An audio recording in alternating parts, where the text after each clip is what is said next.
बाबू जी का जो जन्म है वो जोधपुर जिले के अंदर एक गांव पड़ता है कोलूमंड, वहां पर हुआ था। बर्थ पैलेस, इनके जो पिताजी थे उनका नाम था धांधल जी, इनकी जो मम्मी थे उनका नाम था कमला दे। राजस्थानी भाषा में देवी को शॉर्ट फॉर्म में दे लिख दिया करते थे, तो वास्तव में कमला देवी नाम है पर ये कमला दे हो गया। पत्नी का नाम था फूलम दे या सुप्यार दे। सहयोगी इनके एलीज जो थे, सहयोगी जो थे, फ्रेंड्स जो थे इनके, वो चांदा और डामा नाम के दो भील भाई थे। घोड़ी जो थी, मेर जो थी इनकी, उसका नाम था केसर कालमी। और इनका मेला चैत्री अमावस्या को इनके गांव में कोलूमंड के अंदर या बाकी जहां पर भी बाबू जी के मंदिर होते हैं वहां पर इनका मेला आयोजित किया जाता है। सुनिए, थोड़ी बातें सुनिए आप मेरे से। जोधपुर जिसे शुरुआत में मारवाड़ के नाम से जानते थे हम, उस मारवाड़ रियासत के अंदर एक राजा हुए थे दूहड़ जी। दूहड़ जी नाम करके एक राजा थे। राव दूहड़ के छोटे भाई थे धांधल जी। इसका मतलब धांधल जी जो है वो मारवाड़ की राठौड़ फैमिली से बिलोंग करते हैं, उस राठौड़ डायनेस्टी से बिलोंग करते हैं और मारवाड़ के राजा के छोटे भाई थे। तो धांधल जी पाबू जी के पिताजी थे। इसका मतलब पाबू जी जो है वो एक तरीके से मारवाड़ के राजा के भतीजे हो गए, मारवाड़ के राजा के भतीजे थे।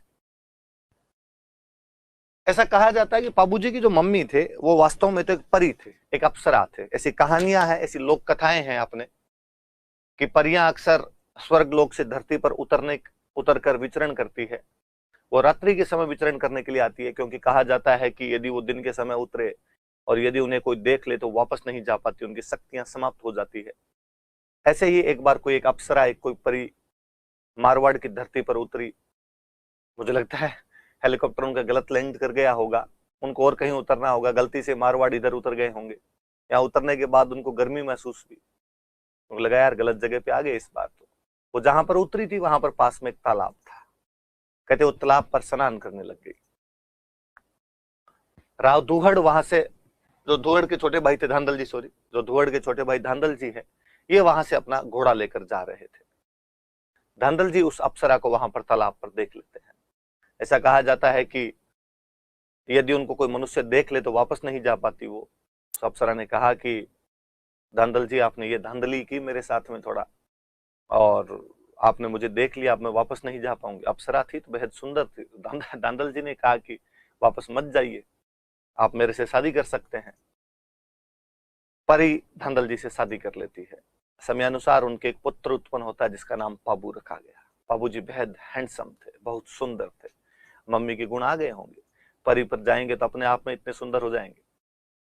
कहते हैं कि जब उस परी ने शादी की थी धांधल जी से, तब उसने कहा था कि मेरी दो शर्तें हैं।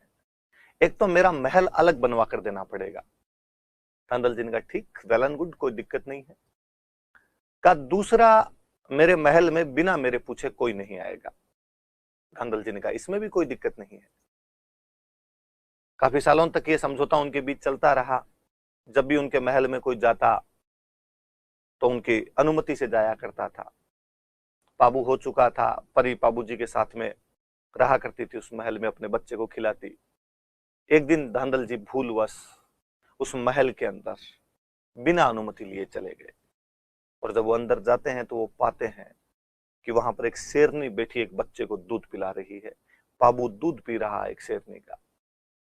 और जैसे ही उस शेरनी ने धांधल जी को देखा और उसने कहा, वो वापस उस परी के रूप में आई और उसने कहा कि मैंने कहा था बिना मेरी परमिशन के कोई एंट्री नहीं लेगा। वास्तव में मैं अप्सरा हूं, परी हूं, मैं भेष बदलने की क्षमताएं रखती हूं, इसलिए जब मैं अकेली होती हूं तो अलग अलग रूपों के अंदर रहती हूं। आज आपने कॉन्ट्रैक्ट तोड़ा है, अब मैं यहां पर आपके पास नहीं रह सकती। ये बच्चा जानो और आप जानो, एक माँ की अपने बच्चे के प्रति दो इच्छाएं होती है। उसे दूध पिलाकर थोड़ा बड़ा करे, जब वो बच्चा बड़ा हो जाए तब उसके लिए घोड़ा बने, उसे अपनी पीठ पर झुलाए। उन्होंने कहा कि अब बड़ा तो कर दिया मैंने दूध पिला के, पीठ पर झुलाती, लेकिन बीच में ही आपने कॉन्ट्रैक्ट तोड़ दिया, अब बच्चे को आप रखिए। और कहते हैं कि परी तो अपने स्वर्गलोक में चली गई, अपने आसमान के अंदर चली गई। बाद में धांधल जी की एक अन्य रानी थी कमला दे, उन्होंने पालन पोषण किया था, ऐसी कहानी है। तो हम उनको कमला दे को उनकी मम्मी के रूप में जानते हैं। बाबूजी बड़े हुए, बाबूजी की शादी का दिन तय हुआ। बाबूजी की सगाई की हुई थी अमरकोट। पाकिस्तान के अंदर सिंध में एक रियासत है अमरकोट नाम करके, वो हिस्सा बाद में पाकिस्तान चला गया। अपने मारवाड़ के टच करता हुआ इलाका हुआ करता था। अमरकोट के एक राजा हुआ करते थे सूरजमल सोढ़ा। वास्तव में सूरजमल सोढ़ा की बेटी थी फूलम दे या सुप्यार दे। उनके साथ बाबूजी की शादी तय हुई। बारात रवाना होने को आई। बाबूजी बेहद सुंदर थे, ऊपर से राजकुमार थे, राजा के भतीजे थे, बहुत सुंदर बने बाबूजी। अच्छी शेरवानी पहनी बाबूजी ने, अच्छा साफा बांधा होगा, तुर्रे, कलंगी, सरपेच, एंटीने जितने लगाने थे वो सब लगाए। एंटीना लगता है साफे के बीच में एक, वो सब लगाए। बाबूजी के जो खास दोस्त थे, दो भील जाति के भाई थे, चांदा और डामा। चांदा और डामा भी पूरे एकदम तैयार, डीओ वीओ छिड़क के दूल्हे के दोस्त तो एकदम तैयार रहे भाई, वो भी एकदम बाबूजी के साथ में तैयार होके। और बाबूजी ने कह रखा कि अरे चांदा डामा आप एकदम मेरे पास में रहोगे। ठीक है बाबू, चिंता ही मत करो। पर उन्होंने बाबूजी कहा कि बाबूजी यारो बाकी तो थू थू नजर नहीं लग जाए, आज अमरकोट में आपको देखने के लिए छज्जे टूट जाएंगे। अक्सर गांव में जब बारातें जाती है तो महिलाएं छतों पर चढ़ चढ़ के देखती है, तो हवेलियों के आगे छज्जे निकले हुए रहते थे पहले घरों में, उन छज्जों पर चढ़ चढ़ के देखती थी। अक्सर गांव में किसी की सुंदरता का जब बखान करना होता तब कहा जाता है इसकी बारात जाएगी तो छज्जे टूट जाएंगे, मतलब इसको देखने के लिए इतने लोग इकट्ठे होंगे कि उनके बाहर से छज्जे नीचे आ जाएंगे। तो बाबूजी यारो आज आप तो इतने हैंडसम लग रहे हो, पर बाबूजी एक कमी है अपने पास अच्छी घोड़ी नहीं है।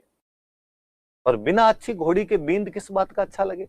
दूल्हा तो तभी ओपे जब घोड़ी बहुत अच्छी हो। बाबूजी ने कहा यार अब घोड़ी तो जो है वही लेनी पड़ेगी, और तो अपने क्या कर सकते हैं। इनके गांव कोलूमंड में एक चारण जाति की महिला रहा करते थे, देवल। देवल नामक एक चारण जाति की महिला थे।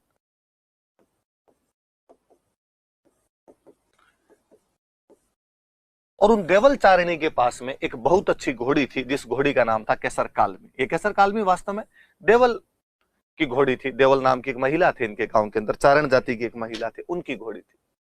और चांदा डामा ने बाबूजी कहा कि बाबूजी यदि अपने को मां देवल वो घोड़ी दे दे तो उससे अच्छा तो कुछ ही नहीं हो अपने पास। बात करो जाके। देवल के पास गए और देवल को जाकर कहा कि देवल भाई बाबूजी की बारात जा रही है, बाबूजी के पास अच्छी घोड़ी नहीं है, केसर कालमी जैसी घोड़ी आसपास के क्षेत्र में नहीं है। यदि आप केसर कालमी दे देंगे तो बाबूजी उस घोड़ी पर बैठकर जाएंगे, कितने सुंदर लगेंगे, कितने अच्छे लगेंगे। आप अपनी केसर कालमी दे दीजिए। उनके पास बहुत सारी गायें थी। देवल अपने पास बहुत सारी गायें रखा करते थे। जब ग्वाला उनकी गायों को चराने के लिए जाया करता था तब घोड़ी पर बैठकर जाता। और देवल ने कहा कि राजकुमार की शादी में मैं किसी चीज के लिए मना तो क्यों ही करूं, पर मेरा जो ग्वाला है वो घोड़ी लेकर जाता है गायों को चराने के लिए। उन दिनों गायों की लूटपाट बहुत हुआ करती थी, और कल को खुदा ना खास्ता गायों की लूटपाट हो तो मेरा ग्वाला फटाफट भाग के तो आए, आके कहे तो सही कि गायों की चोरी हो गई, पीछे से गांव वाले हथियार लेके तो जाए, गायों को बचा कर तो लाए। और यदि आप घोड़ी ले गए, कल को गायों की लूटपाट हो गई तो मैं गायों को कैसे बचाऊंगी। चांदा और डामा निराश होकर बाबूजी के पास है और बाबूजी को आकर कहा कि बाबूजी देवल ने ये जवाब दिया है, एक बार आप ट्राई करके देखो, क्या पता आप खुद जाओ तो देवल पिघल जाए। बाबूजी गए और बाबूजी ने जाकर कहा कि देवल आप घोड़ी दे दीजिए, मैं आपकी गायों की रक्षा का वचन देता हूं। देवल ने कहा कि बाबूजी आप कैसे गायों की रक्षा कर पाएंगे, आप वहां जाएंगे बारात लेकर, उन बारात में स्वागत के अंदर खो जाएंगे, आप अपनी शादी के अंदर खो जाएंगे, वहां पर नई दुल्हन से बातें करेंगे, वहां कैसे मेरी गायों की रक्षा करोगे आप। बाबूजी ने कहा कि मैं आपको वचन देता हूं कि मैं यहां से जा रहा हूं, रास्ते में यदि मुझे समाचार मिला कि देवल की गायों की चोरी हो गई, मैं बीच रास्ते से वापस लौट कर आऊंगा। मैं यदि वहां पहुंचा और वहां पहुंचने के बाद यदि मुझे पता चला कि मैं तोरण मारने वाला हूं, उसी टाइम पता चला कि देवल की गायों की चोरी हो गई, लूट हो गई, मैं बिना तोरण मारे वापस आ जाऊंगा। मैं खाना खाता हुआ तो खाना छोड़ दूंगा, मैं नहाता हुआ तो नहाना छोड़ दूंगा, इवन यदि मैं फेरे ले रहा हूंगा तो मैं फेरे छोड़कर वापस आ जाऊंगा, आपकी गायों की रक्षा करूंगा। देवल ने कहा कि बाबूजी जब इतना कह रहे हो तो घोड़ी ले जाइए आप। बाबूजी केसर कालमी लेकर गए। केसर कालमी वाकई जितनी मैंने वर्णित की है उससे भी ज्यादा सुंदर घोड़ी थी। पहले गांव के अंदर जब दूल्हा घोड़ी को लेकर जाया करता था तो घोड़ी को नचाया करते थे, दूल्हा घोड़ी को डांस करवाया करता था। अब तो क्या करवा ले, अब तो दूल्हे यूं दुबले पतले मरे हुए से होते हैं, घोड़ी गिरा दे कहीं पे तब तो दुल्हे को दो दोस्त इधर से पकड़ के खड़े रहते हैं कि तू टिके रहे, 5 एक मिनट का मामला है, बाद में हम तेरे को दोनों हाथों से पकड़ के उतार लेंगे। पहले थोड़े रांगड़ आदमी हुआ करते थे जी, दिल के डाकी हुआ करते थे, वो घोड़ी पे बैठते तो भी अच्छे लगते थे। बाबूजी उसी प्रकार के नौजवान थे।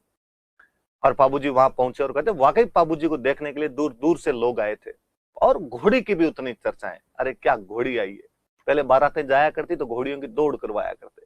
कहते उस दिन जब घुड़दौड़ करवाई गई अमरकोट के घोड़ों के बीच में और बाबूजी की केसर कालमी के बीच में, केसर कालमी फिर जीत के आई थी। जबकि केसर कालमी इतनी दूर चल के गई थी और अमरकोट वालों के घोड़े एकदम खड़े खड़े वहां पर लाए गए थे। कहते हैं कि अमरकोट वालों को बड़ा गुस्सा है, उनको लगा यार हमारे घोड़ों को इस केसर कालमी ने हरा दिया, आज तोरण पर देखेंगे। और बाबूजी जब तोरण पर पहुंचे तो तोरण बहुत ऊंचा बांधा गया कि अब ऊंचा तोरण कैसे मारेंगे। बाबूजी को लगा यार आज तो ये बेइज्जती करवाएंगे। वैसे भी हिंदी में मुहावरा होता है, तोरण मारना मतलब शक्ति प्रदर्शन करना। तोरण मारने बड़ी चीज हुआ करती थी उन दिनों में। आजकल तो शादियों में देखते हैं कि तोरण भी यूं नीचा सा लटका देते हैं, दूल्हे कहते हैं जैसे तैसे करके तलवार एक बार टच कर दे तू, इतनी सिरी करते हुए की। पहले ऊंचे ऊंचे तोरण बांधे जाते, दूल्हे की परीक्षा ली जाती कि अब इतना ऊंचा तोरण कैसे मार देगा। घोड़े की परीक्षा होती, घोड़ा क्या कूद कर तोरण मरवा पाएगा कि नहीं मरवा पाएगा। बाबूजी ने जब देखा कि यार तोरण खूब ऊंचा बांधा हुआ है, बाबूजी को लगा आज मरवाएगा जिसमें शक नहीं है। पर बाबूजी अपनी केसर कालमी पे हाथ फेरते हैं और कहते हैं कि मत ना दीजे केसर थारो मारो पोत, ए केसर आज तेरा और मेरा भेद मत दे देना, मत ना लजाए आज राठौड़ारी जातड़ी। कि केसर आज राठौड़ों की उस जाति को लज्जित मत कर देना, मारवाड़ के वंश को लज्जित मत करना, आज तू तेरा जोहर दिखा, आज मेरे से तोरण मरवा दू। बाबूजी ढोल बजाने वाले को कहते हैं कि ढोली रा छोरा तू तो मदरो ढोल बजा, कोई ढोल रे धमाके मारे केसर घोड़ी नाच सी। केसर नाचती है, बाबूजी उस केसर की लगाम खींचते हैं, केसर अपने दोनों पैरों को अमरकोट के गढ़ के कंगूरों पर टिका देती है, ईंटें साथ में लाती है गढ़ की। बाबूजी आराम से तोरण मारते हैं। वहां जितनी महिलाएं पुरुष खड़े थे वो बाबूजी के उस अद्भुत करतब को देख रहे थे कि क्या यार सजीला नौजवान आया, वाकई जवाई आया, बड़े खुश हुए। मैंने जब कहीं ये कहानी पढ़ी थी उसमें बहुत अच्छी लाइन थी कि बाबूजी की जो पत्नी थी फूलम दे, उनकी सहेलियों ने जब ये देखा तो उन्होंने जाके फूलम दे को ये बातें बताई कि तुम्हारे पति ने बाहर इस प्रकार से तोरण मारा, इतनी अच्छी घोड़ी पर बैठा हुआ, इतना अच्छा उसको नचवा रहा है, इतना सुंदर लग रहा है। फूलम दे मन ही मन बड़ी राजी हो रही थी। कोई नवयुवती इस बात से क्यों ना राजी हो कि उसे शादी करने के लिए जो आया वो वाकई सपनों का राजकुमार है। पर बाबूजी फेरों के अंदर गए, बाबूजी फेरे लेने लगे। अभी केवल 3 फेरे संपन्न हुए थे। इतने में देवल खुद वहां पर पहुंचे, जो मैंने लिखा इधर नाम देवल, जिनकी वो घोड़ी थी।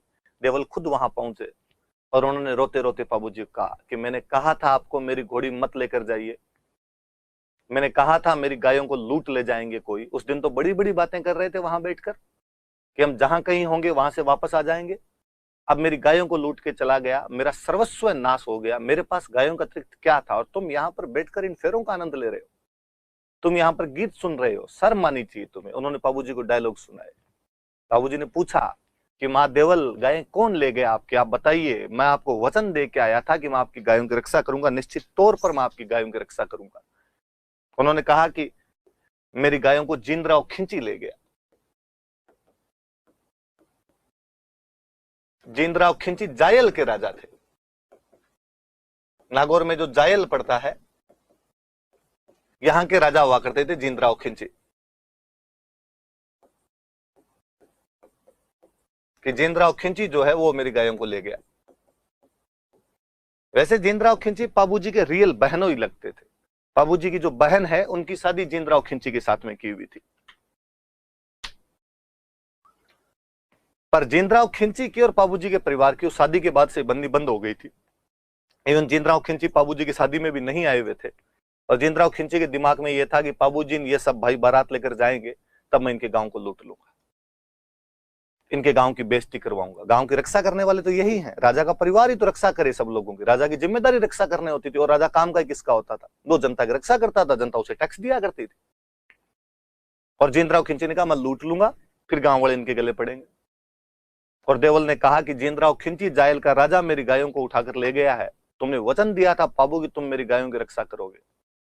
बाबू 3 फेरे लेते हैं, केवल 3 फेरों के बाद में वो शादी का गठजोड़ा खोल देते हैं। अमरकोट वाले हक्के बक्के थे कि बाबूजी ऐसे कैसे कर सकते हो, फेरे तो पूरे कीजिए, शादी तो पूरे कीजिए। बाबूजी ने कहा कि पर इनसे पहले वचन जरूरी है। रघुकुल रीत सदा चली आई, प्राण जाई पर वचन ना जाई। मैं बहुत पहले जब रवाना हुआ था तब देवल को ये वचन देकर आया था कि मैं तुम्हारी गायों की रक्षा करूंगा। वो गायों की रक्षा की जानी ज्यादा जरूरी है, वरना कभी लोग कभी किसी के वचनों पर विश्वास नहीं कर पाएंगे। बाबूजी वहां से लौटते हैं, पीछा करते हैं जींदराव खिलजी का। जोधपुर में एक और गांव पड़ता है देचू। उस देचू गांव के अंदर युद्ध करते हैं। बाबूजी गायें बचा लेते हैं वहां पर, अन्य व्यक्तियों के साथ गायें वापस पहुंचाते हैं। उस युद्ध में बाबूजी लड़ते हुए वीर गति को प्राप्त होते हैं। हम एक उस योद्धा को जो गायों की रक्षा के लिए लड़ता हुआ शहीद हो गया था, हम एक उस योद्धा को जो अपने वचनों की रक्षा के लिए लड़ने के लिए उतारू हो गया था, हम एक ऐसे योद्धा को जो शादी में फेरों के बीच से भी उठकर आ गया था, उसे लगा कि कर्तव्य से बढ़कर कुछ नहीं होता है, उसे लोक देवता के रूप में पूछते हैं। उन्हीं बाबूजी के बारे में हम पढ़ रहे हैं। 3 फेरों के बाद बाबूजी आ गए थे वापस। नोटिस करना कभी आप गांव के अंदर, ज्यादातर लोगों को पता होगा, जिनको नहीं पता हो, आज भी अपने राजस्थान में 4 फेरे लिए जाते हैं। शादियों में फेरे 4 ही होते हैं। ये 7 फेरे केवल फिल्मों में दिखाए जाते हैं, बाकी शादी में 4 फेरे लिए जाते हैं। और गांव में अक्सर ऐसा कहते हैं लोग कि बाकी 3 बाबूजी ले लिया। बाकी वाले 3 तो किसने ले लिए थे? बाबूजी ने ले लिए थे 3 फेरे। तो 3 उन्होंने ले लिए, तो बाकी अब 4 बचे, तो 4 हम ले लेते हैं। ये 7 फेरे वाला कंसेप्ट केवल फिल्मों में इनमें दिखाया जाता है। बॉलीवुड को देख देख के लोग भले ही कहें कि हमने 7 फेरे लिए हैं, बाकी फेरे गांव के अंदर मैंने तो जितनी शादियां देखी आसपास के अंदर, उनमें फेरे तो 4 होते हुए देखे। तो कहते भाई बाबूजी ने लिए थे 3 फेरे, बाबूजी वहां से लेके आ गए थे। और कहा जाता है कि बाबूजी की जो मम्मी थी, जो परी थी, ऐसा कहा जाता है कि वही बाद में दोबारा जन्म लेती है, केसर कालमी के रूप में जन्म लेती है। उसने कहा था जाते टाइम धांधल जी को कि एक मम्मी की ख्वाहिश होती है कि अपने बच्चे को दूध पिलाकर थोड़ा बड़ा करे, और जब वो बड़ा हो जाए तो अपनी पीठ पर उसे झुलाए। कहते हैं वो परी केसर कालमी के रूप में दोबारा आती है। बाबूजी घोड़ी की पीठ पर ही तो बैठ कर जाते हैं, वो वहां पर लाज रखती है बाबूजी की, बाबूजी को अपनी पीठ पर झुलाती है। तो बाबूजी वास्तव में गौ रक्षक देवता है, गायों की रक्षा के लिए लड़ते हुए यहाँ पर शहीद हुए थे। पर बाबूजी को हम वास्तव में एक ऊंट रक्षक देवता के रूप में भी पूछते हैं। पहले तो एक बात और बताऊं, बाबूजी को लक्ष्मण का अवतार माना जाता है कि बाबूजी लक्ष्मण के अवतार है। जो राम लक्ष्मण थे उनका अवतार माना जाता है। स्वरूपनखा थी, बेहद सुंदर थी। वैसे वो धीरे धीरे हमने उसका नाम यूं शूर्पणखा कहना शुरू कर दिया, और भगवान राम के पास आती है और उनके सामने शादी का प्रपोजल रखती है। भगवान राम जब उसे मना करते हैं तो वो लक्ष्मण के पास जाती है और लक्ष्मण को कहती है कि भाई मैं तुमसे शादी करना चाहती हूँ। लक्ष्मण मना करते हैं। कहते हैं जब वो लक्ष्मण के पास गई थी तब लक्ष्मण एक पानी के कुंड से पानी निकाल रहे थे। स्वरूपनखा उनके पीछे पीछे भागती है और उनको कहती है कि भाई मुझे तुमसे शादी करनी है। लक्ष्मण उसके आगे आगे दौड़ते हैं। वो दोनों कुंड के चारों ओर 4 फेरे लगा लेते हैं, 4 चक्कर काट लेते हैं। उसके बाद जैसा कि आप कहानी जानते हैं, लक्ष्मण को गुस्सा आता है, लक्ष्मण उनकी नाक काट लेते हैं। स्वरूपनखा ने कहा कि अरे इतना भी क्या बड़ा दोस्त था, मैंने तो केवल तुम्हें शादी के लिए प्रपोज ही किया था। गांव में कहानियां सुनाते टाइम वापस कहते हैं कि लक्ष्मण ने उस दिन कहा था कि अब तो हम शादी नहीं कर पाएंगे, अब मेरा कार्य केवल और केवल भैया और भाभी की रक्षा करना है। मैं इनका द्वारपाल बनकर इनकी रक्षा करूंगा, पर एक दिन कलयुग आएगा जब मैं पाबू के रूप में अवतार लूंगा और बाकी के 3 फेरे जो बचे हैं वो मैं वहां पर लूंगा। कहानियां गांव की इस प्रकार की भी है, तो उन्हें लक्ष्मण का अवतार माना जाता है। ऐसा माना जाता है कि राजस्थान में ऊंट लेकर आने वाले बाबूजी थे। सबसे पहले ऊंट बाबूजी ही लेकर आए थे, तो ऊंट रक्षक देवता के रूप में भी पूजा जाता है बाबूजी को। आज भी गांव में जब ऊंट बीमार हो जाता है तब बाबूजी की पूजा की जाती है। बाबूजी कौन से रोग में रक्षा करते हैं? तो बाबूजी प्लेग रोग में रक्षा करते हैं। कहते हैं गुजरात में कोई एक जाति होती है थोरी, और उस थोरी जाति के 7 भाई थे।